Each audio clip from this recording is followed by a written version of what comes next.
Protein structure 4.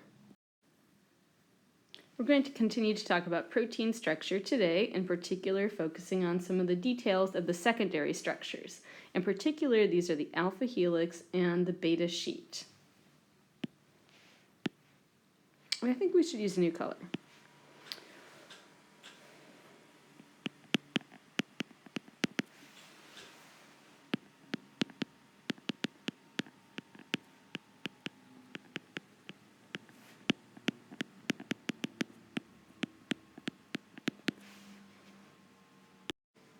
On the right of this slide, you can see that there's a model of a protein, and a question for you is, which kind of model is this? So pause the video and come up with your answer. And the answer is, it is a ribbon model. And so question now is, can you identify regions of the alpha helix and the beta sheet? So take a look at this model. Remember that this entire structure that you see is a single polypeptide chain. And so there are certain shapes that you can see within it.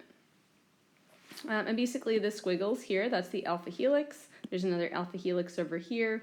And you have a beta pleated sheet running in each direction here. And then you have another beta pleated sheet over here.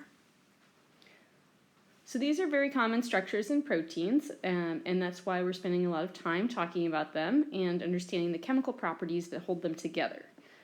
These were discovered about 60 years ago, and each of them has a repeating bonding pattern, and they can be of different lengths. For example, this alpha helix is pretty short, this one is longer.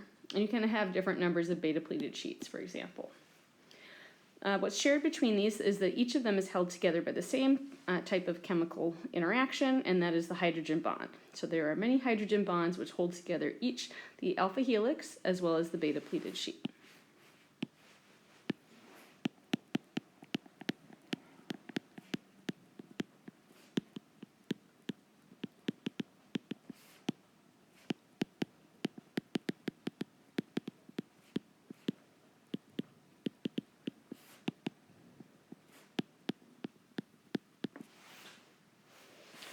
Moreover, both the alpha helix and the beta sheet are held together by hydrogen bonds between the amino acid backbone.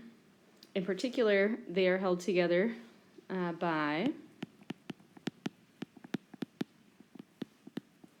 hydrogen bonds that form between nitrogen bonded to a hydrogen, in particular the hydrogen, and then between the oxygen that is double bonded to a carbon. And again, this is part of the backbone, not hydrogen bonds between the R groups.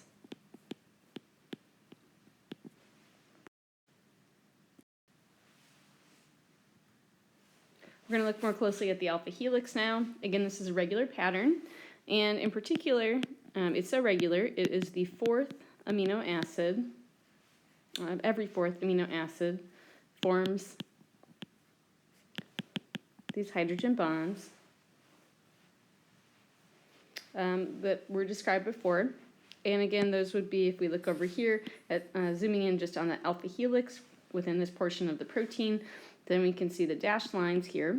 And so basically, if we pick this one out, here you see the carbon double bonded to the oxygen, and you see that there are hydrogen bonds between that oxygen as well as the hydrogen that is bonded to a nitrogen over here. And that same pattern is repeated along here. The alpha helix is likely to be found in some membrane proteins. It's also found in alpha keratin, which is one of the main proteins that makes up our skin, nails, and hair.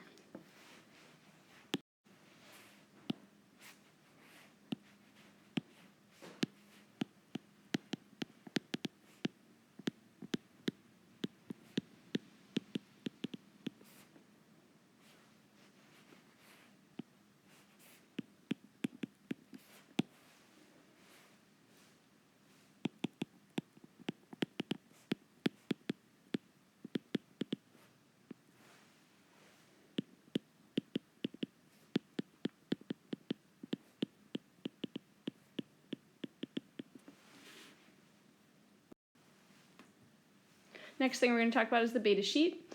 Again, this forms due to hydrogen bonds between the backbone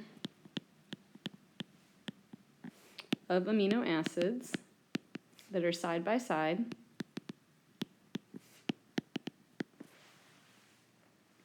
This is a very rigid structure.